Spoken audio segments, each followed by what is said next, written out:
সোমবার সকাল ৯টায় বেগমগঞ্জ উপজেলার হাজীপুর ইউনিয়নের ১ নম্বর ওয়ার্ডের মন্দার বাড়ির সামনে ঘটে গণপিটুনির ঘটনা। নিহত মঞ্জুর চৌমুহনী পৌরসভার ৯ নম্বর ওয়ার্ডের হাজীপুর এলাকার রোহান মিয়ার ছেলে।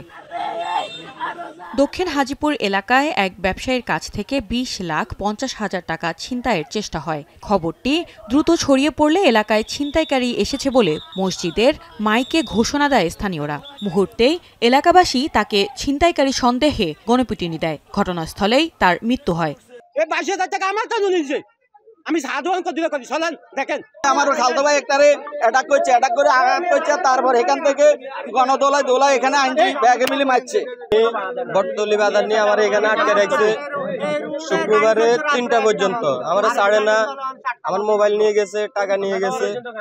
এই মঞ্জু আর হলো যে একলাশপুরের সাগর। আমার বাড়ি এখানে, আমার ভাই আমার দেখতে আসছে, আমার বাচ্চা অসুস্থ দেখি যাওয়ার পথে এরা ১৫-২০ জন ছেলে মিলে আমার বাইরে গাড়ি থেকে